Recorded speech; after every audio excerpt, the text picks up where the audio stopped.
This is the morning brief from the Economic Times. Does this sound familiar to you? हाय श्रुति है और आज मैं आप लोगों के लिए लेके आई हूँ एक बहुत ही आसानी से हो जाने वाला ग्लैमरस पार्टी लुक. ये जो लुक है ना गाइस, ये मेरा இன்னைக்கு வீடியோல நான் ஒரு செல்ஃப் பிரைடல் மேக்கப் லுக் எப்படி பண்ணலாம் அப்படின்றதை கிரியேட் பண்ணி காமிக்க போறேன். இந்த look Hi my lovelies, welcome back to my channel. I hope you all are safe and doing well. Today's video is going to be an Amazon beauty haul and this is going to be like a festive beauty haul. The face of India's beauty and personal care industry is glowing bright, and the boom in the online beauty industry is making several heads turn. Nykaa, which started off as a small e-commerce platform, is now launching a 5,300 crore rupees IPO. It has become an e-commerce giant with over 5 million monthly active users, 70 offline stores across India, selling over 500 brands.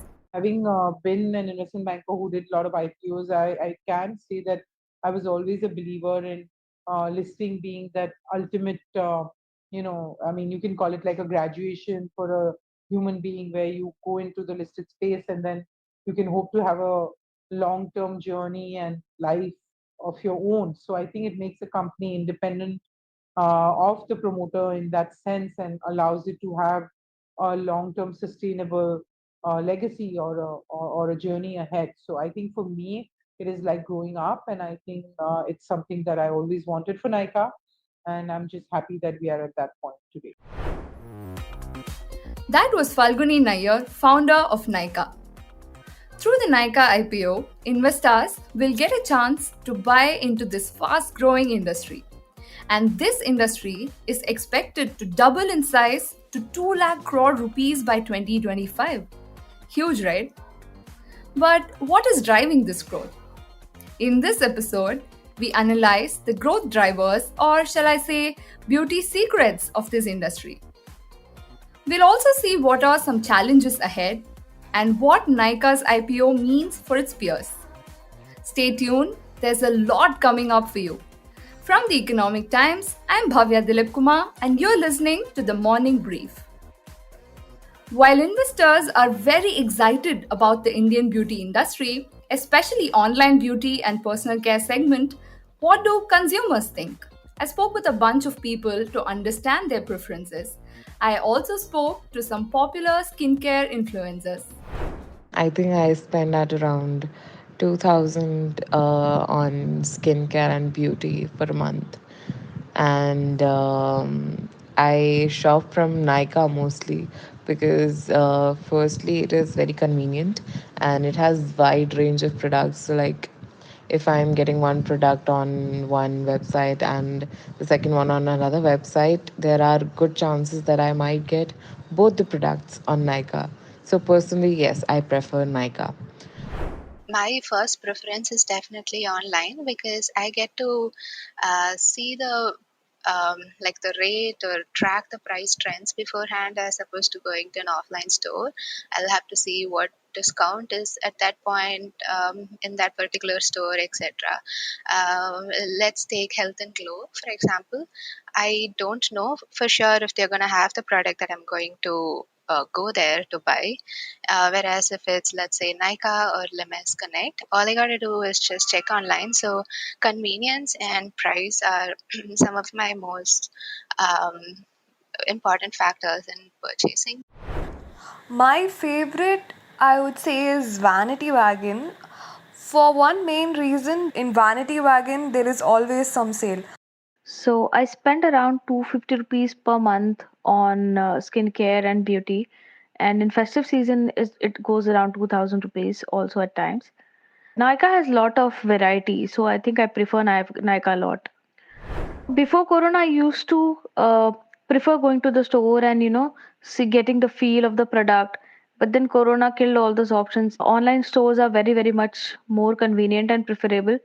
You just order in a click and it comes to your place in 2 days. So I think that's good enough, very much, and especially people like us who do not stay in a metro city anymore. So I think that's very, very convenient. That was interesting to know, right? Consumers of platforms like Nykaa today are not restricted to large metro cities like it usually used to be. The industry is truly becoming pan-India now. And companies have also managed to acquire a loyal customer base. That is, in fact, one of the reasons investors are bullish on the Nykaa IPO. So let me just give you a few figures. So let's start off with the contribution by existing and new consumers, right? So when I talk about the year, when I talk about financial year 2019, 55% of their orders came from existing customers. And when I talk about the financial year 2021, 70% orders came from existing customers. And not just that, when I look at the orders, when I look at the average order value, it has gone up a lot. So it's not just that the customers are loyal, they're spending more as well, and they're ordering more as well. The number of orders has also gone up. So all of these things combined really show that Nykaa has built a loyal customer base that is coming back and spending more. That is Aditya Kondawar, Chief Operating Officer of JST Investments. So Aditya, this year so far, 41 companies have gone for an IPO, right? How does Nykaa stand out? It is not just a tech IPO. I would say that it is more like a branded tech IPO. This is going to be different in such a way that whenever we have seen the recent tech IPOs, all the founders have been just turned into small shareholders after so many subsequent fundraisers and the concluding IPO. But in the case of Nykaa, the family is still going to have a majority control over the company. And Aditya tells me that there's a wide gap in India's online beauty market penetration in comparison with countries like China or US, and that's a great scope for companies like Nykaa. When I talk about the beauty and personal care market, in FY20, the market was worth 9,000 crores. And the online penetration of this market was just 8%. Now, when I compare it to China and the US in the same year, China was at 35 to 40% penetration, and the US market was 20 to 25% penetration. What is really happening here is that Nykaa has really scratched the surface, maybe in terms of both tapping the market and tapping the online market. If I talk about the total addressable market, right? I mean, putting both of them together, the market size is well over 14, almost 13, 14 lakh crores. So Nykaa's revenue in FY21 was just 2,500 crores. So even if Nykaa captures, say, 4% of that market, the revenues are just going to double, triple from here. That's actually not surprising at all. There's been a lot of action happening in this space in the last couple of months. Take for example Sugar Cosmetics. They raised around 150 crore rupees in February. Brand Plum raised around 110 crore rupees in November last year. And in a big move, MyGlamm acquired the mom's company. And now, with the Nykaa's IPO, retail investors get a chance to bet on this business.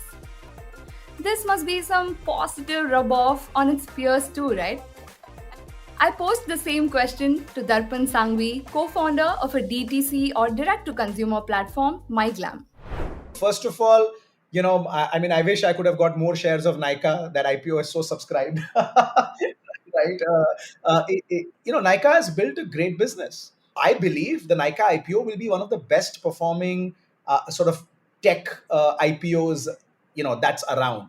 I genuinely believe that, not just because I'm in the beauty industry, but I really believe that they're profitable, fundamentally strong business, growing very well, and the beauty category is just rocking, right?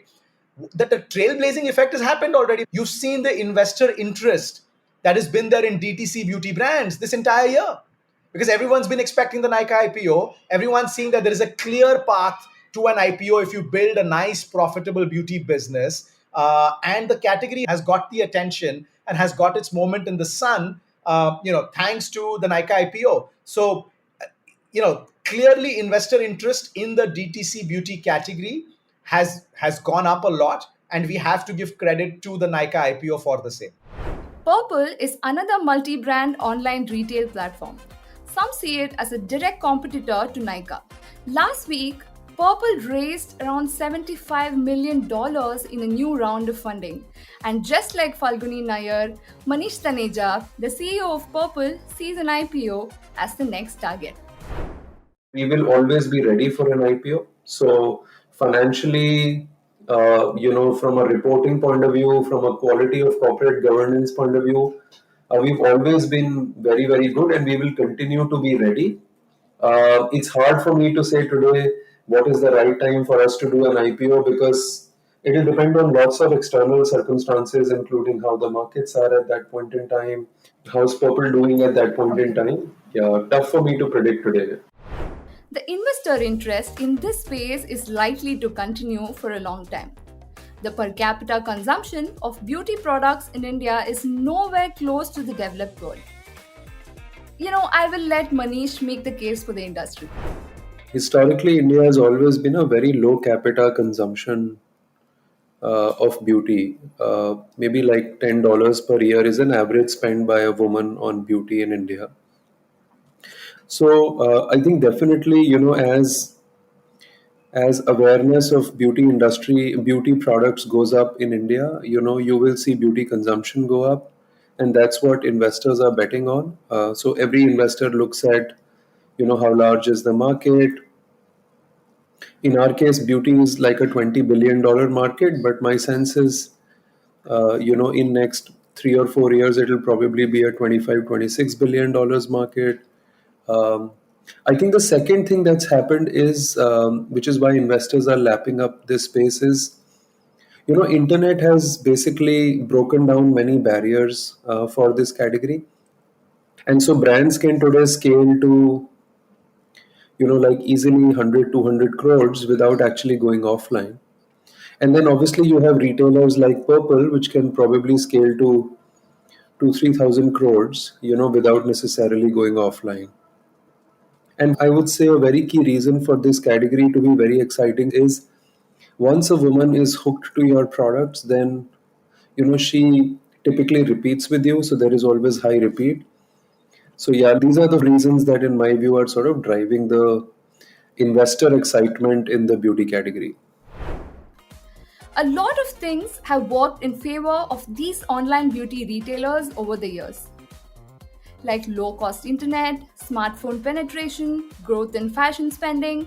To top that off, consumer behavior has changed significantly towards using e-commerce during the pandemic. The pandemic definitely accelerated consumer behavior online in my category, right? Our category of beauty and personal care. In a lot of other digital categories, of course, pandemic completely shifted consumer behavior. I think the shift in consumer behavior of discovering beauty and personal care on social media, through content, through influencers, started 3 or 4 years ago, which is why you saw a bunch of digital first brands starting to take shape and starting to scale. I think the pandemic, what it did, it definitely accelerated. So if there were 80 people, very comfortable buying beauty online, now it's maybe 100, right? So maybe it accelerated things by 20% for you or 25% for you. What's very interesting is the consumption pattern that has spread from the metro cities to even smaller cities in recent times. So, what is the percentage of a company's revenue comes from non-metro cities? Let's ask Manish and Darpan. It's incredibly exciting to see that our tier 2 and tier 3 consumer is as well versed with the latest in beauty and personal care trends as our tier 1 consumer. It's absolutely fascinating. 20 years ago, you discovered beauty personal care, or not even 20, 10 years ago, you discovered beauty personal care at the neighborhood store around you. And so your access was only limited to that. But today you discover it on your phone, on the social media feed, which means it doesn't matter where you are. When MyGlamm started, in our first year, tier 1 was, I think, 75%. Year 2, tier 1 was 65% of revenues. Today, tier 2 and tier 3 is 65% of our revenues. Tier 1 is 35% of our revenues. So clearly the demand is very, very high in tier 2 and tier 3. And today they've solved the availability challenge. Availability both for discovery, because they're discovering it on social media, through content, through influencers, and also availability to actually order the product, because you can buy it online and get it delivered to your PIN code in 48 hours. And that's why you're seeing this massive boom happening in the category, because tier 2 and tier 3 is consuming quite a bit. It's woken up to the party. About 25% of our revenue comes from, and our customers come from metros, which is, let's say, the top four metros, which is Delhi, Mumbai, Kolkata, and Chennai.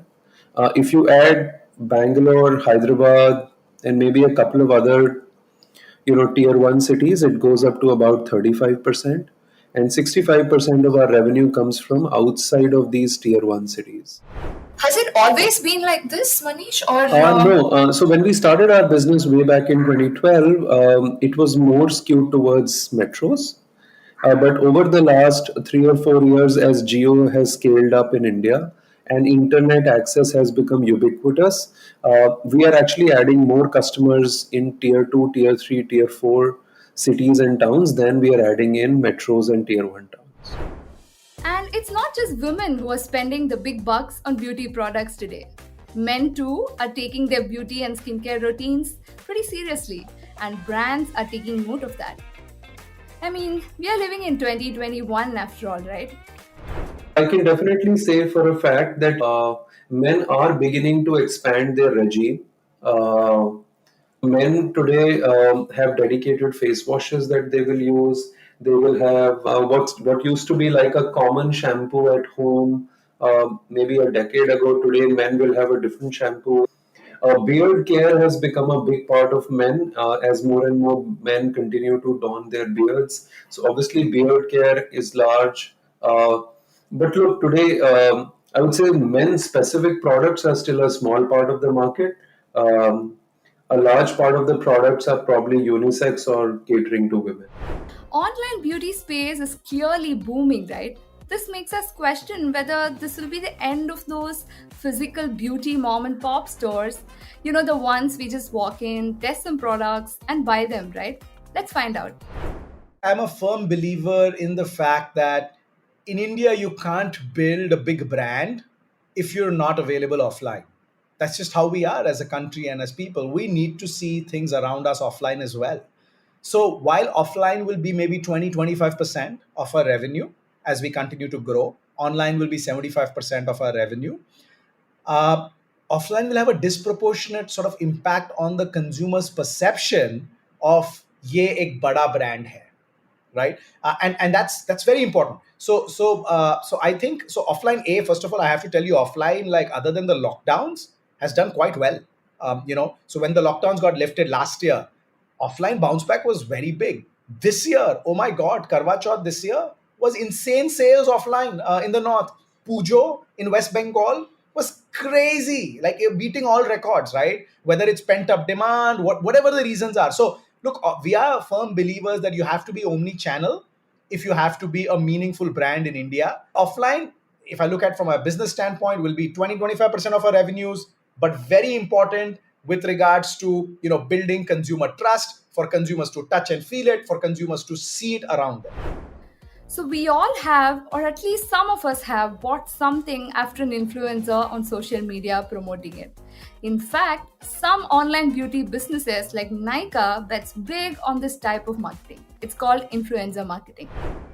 Hi my beauties, welcome back to my channel. I hope you guys are doing well. In this video, I'm going to be sharing with you my product recommendations that you can pick up from Nykaa's sale. I have skincare, hair care and makeup products here. But how do brands build that trust and loyalty? I mean, online lacks that touch and feel experience, right? But data is what bridges the gap. I think the most important thing I would say why online companies have an edge over offline companies is access to data. You have access to your own consumers' data. You don't need to go to a research agency to conduct a research with your consumers. If you are shopping from Purplle, I have access to your phone number, email address, your residential address. I can actually pick up the phone and ask you if you would be comfortable to speak to us for a few minutes on any question. So I think having access to a consumer's data, having access to consumers' browsing patterns, buying behavior, gives you tons of insights into what should be your next step, which I think offline, brands and companies sort of struggle to make use of. Sure. And online is the best way to educate consumers about many new categories. Sheet masks were introduced online first. If you talk to any of the large beauty companies, they would prefer their business to be 50% online and 50% offline, especially in the color cosmetic space. While everything sounds bright and glittering for the online beauty industry, there are some challenges too. The newly proposed e-commerce rules, for example, restrict flash sales. They also ban aggregator platforms like Nykaa from selling their own brands on the platform. Hi, welcome back. The government is looking at tightening rules for the e-commerce sector. The revised norms would bar related firms from selling their products on the e-tail platform directly and would also prohibit the practice of flash sales.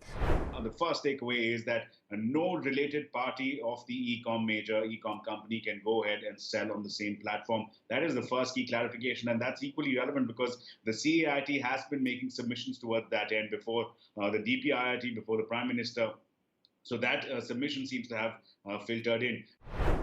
As part of its IPO disclosures, even Nykaa said that this was quite problematic and could even impact several players' operations and increase costs. There are some other challenges too. The biggest thing that we have to work on, as I mentioned earlier, is that our per capita consumption is very low. And our per capita consumption is low because our understanding of beauty as a category is very low overall as a society. And so I think if we are able to drive home understanding of beauty as a category, I think we will see an increase in per capita consumption, and that will lead to an increase in the market size of this category. I think that's the sole point that one has to focus on, from now for the next 10 to 20 years. See the typical challenges that you would have as when you're building out a DTC business, right? E-tailing business, right? Online e-tailing business is customer acquisition cost. By far the biggest challenge, right? Most of your other challenges like, hey, supply chain, delivery, picking, packing, 24-hour delivery, that can be outsourced. Right? We've got good 3PL partners in India. So your biggest challenge is how do I get people to my website? How do I get people to my app in a cost-effective manner? And I think whichever entrepreneur cracks his CAC, customer acquisition cost, is the guy who can scale the fastest and is the guy who can then, eventually build something of real meaningful scale. Low per capita consumption, ease of online shopping, and data-based product innovation is keeping investors interested in the Indian online beauty industry. As more players enter this space, the competition will help consumers like you and me get more variety plus more discount. But companies, on the other hand, will have to work really hard to build brand loyalty to sustain business in the long run. As consumer awareness grows, companies will also have to match the global standards at the earliest. That's all from us today. But before we wrap up today's episode, here are some really interesting tips from consumers which the beauty industry might want to take a note of. I feel, Nykaa can bring in like more dark models because people who buy from the platform, not everyone are going to be fair and stuff, So when they see something like a lipstick being worn by someone fair, they won't even get an idea on how it will look on them. Not every brand even has the try me option and all that. One radical change I'm hoping for is the kind of programs that beauty brands, especially the giants with their resources, can accommodate. Recycling programs, for example, we don't have a lot of options in terms of beauty brands doing this. At least abroad, I see a lot of options with these where you can either cash in these points or you just get more options. In India, it's just very limited. So the consumers are kind of restricted in how they choose to recycle their products. I'm Bhavya Dilip Kumar, and you've been listening to the Morning Brief. Thank you so much, Manish, Darpan, Aditya, Nivedita, Srinidhi, Radha, and Mehak. This episode was edited by Nehal Chalyawala. Sound edits by Varun Kapahi and produced by Swati Joshi. Special thanks to Ratna and Digbijay for reporting and research. I hope you enjoyed listening to this episode. We look forward to your feedback. Write to us at themorningbrief@timesgroup.com. And if you like this episode, please share on your social media handles. We'd really appreciate it. The Morning Brief drops every Tuesday, Thursday, and Friday. Thank you for listening and have a great day. All edited sound clips used in this episode belong to their respective owners. Credits mentioned in the description.